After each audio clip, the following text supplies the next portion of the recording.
People often say it's not yet God's time and waiting on God's time. But have you actually stopped to ask yourself, what exactly is God's time? Is it a fixed date on God's calendar? Kindly stay with me. I strongly believe that God's time is predicated on three things. And the third one is very important. The first one is when you are ready. Think about a 5-year-old child who desperately wants his own car. So he cries every day, he's being obedient, he's doing everything that he can, begging his father for this car every day. A responsible father would definitely not hand over that car key to his child to drive on the highway. Why? Because he's not ready. The issue is not the car. The issue is capacity. The timing becomes right when the child has grown, matured, and learned how to handle the responsibilities that come with that blessing. And I think many of us treat God the same way. We are asking for things that we've not reached the level of preparation to carry. We are crying for opportunities that we don't yet have the capacity to sustain. We are asking for blessings that might eventually destroy us if they come too early. Look at David in the Bible. He was anointed king long before the crown came upon his head. If he were made king immediately after the oil came on his head, do you think he would have been able to survive the battles that came together with the throne? Probably not. He needed to kill Goliath. He needed Saul to pursue him around. He needed the wilderness. He needed the cave of Adullam. He needed the experiences that builds the capacity needed for the crown. God was not delaying David. He was preparing David. This pattern is scattered across scripture.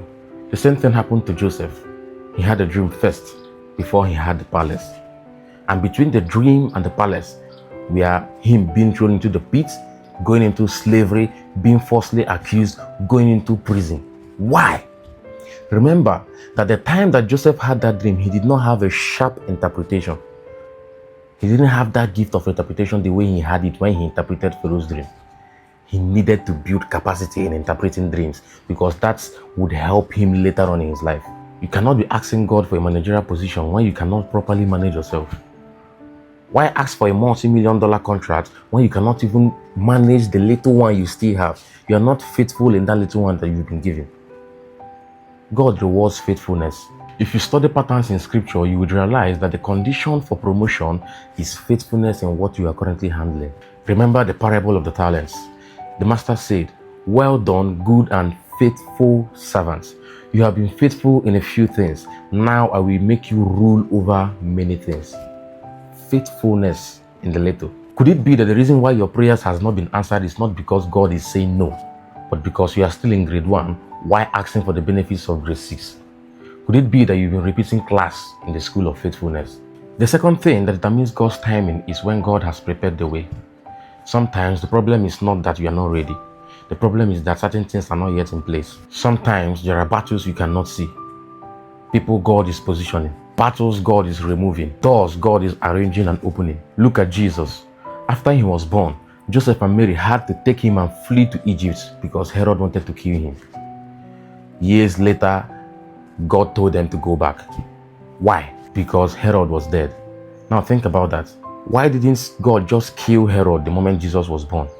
Why did they have to run away with Jesus? Because God sees things we do not see. He considers things we do not understand. Sometimes what you're asking for today would destroy you if you received it today. When the children of Israel were in Egypt, they cried out to God for deliverance. God had them, but Moses needed to be born. Then Moses needed to grow. Then Moses had to spend years in the wilderness learning lessons that would prepare him to lead the nation. The answer was coming, but the vessel that would carry out the answer and make it to become a reality was still being prepared. Abraham had to rise before Lot would rise. Could it be that God is preparing the people that you would need, clearing obstacles that would stop you, and removing battles that he knows that you cannot fight? He could be preparing the mentor that you need, the employer that you need, perhaps the business where he wants you to work. The entrepreneur has not yet been prepared. He has not yet started that business. He could be preparing the spouse that you need, the business partner that you need, the investor that you need, the environment that you need, the platform that you need, and even the policies that you need. So calm down. Calm down. There are many things that God is doing that your eyes cannot see. The third thing is when your preparation meets God's preparation. This is often where people miss it, because God's timing is often the collision points where a prepared person meets a prepared opportunity. God can prepare the opportunity, but you must be prepared to seize it. Look at David. The opportunity arrived in form of Goliath. But what if David had not developed the courage? What if he had never learned to use the sling? What if he had not built his confidence through the track record of fighting the bear and the lion? Goliath would still have appeared, but David would not have been ready. And who knows how long it will take for that kind of opportunity to come again. Look at Joseph. Pharaoh had a dream. The opportunity had come. But what if Joseph had not learned how to interpret dreams properly? What if prison had made him bitter instead of better? Pharaoh's dream would have still come because it was meant to happen.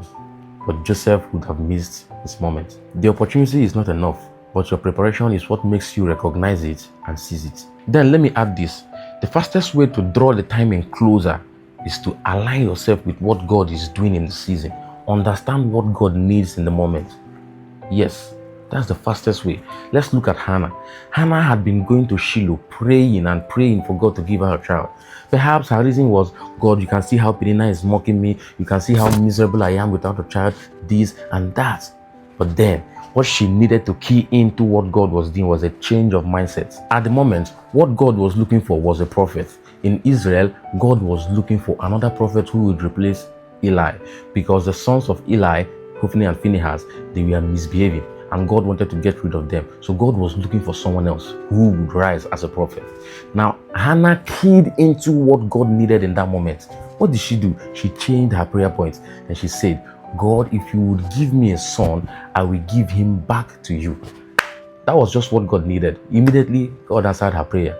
Now, a prayer that she had been praying for so long and didn't get it. Let's say she has been saying, it's not yet God's time, this and that. But the moment she keyed in to what God was doing, her answer came. What's changed? Her understanding changed. Her mindset changed. Her approach changed. Yes. And that's the biggest thing. I don't care if she did it consciously or maybe she got a revelation about it. The main thing is that she keyed into what God needed at the moment. And she got her answer. Maybe you need to start asking right. You need to stop asking with selfish reasons. Remember what James chapter 4 verse 1 talked about.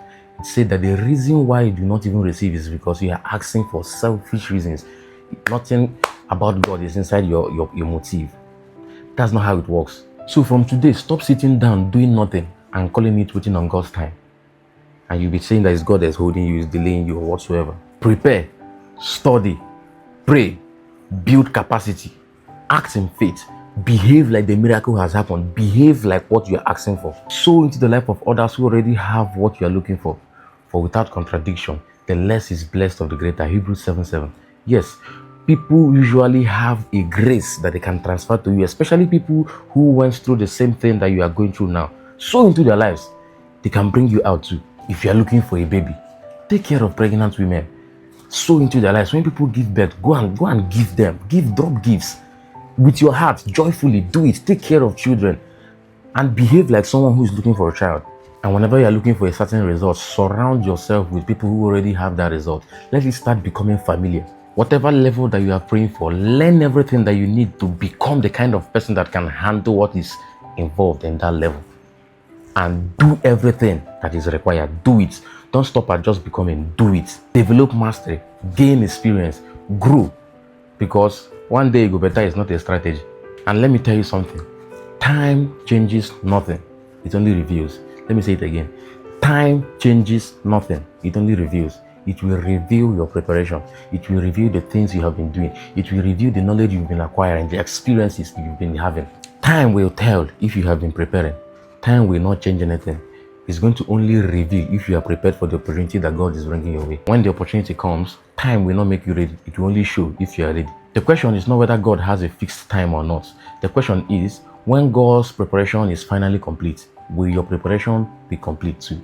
Because God's timing is often when a prepared person meets a prepared opportunity. And when these two things finally meet, people call it a miracle. Go and prepare.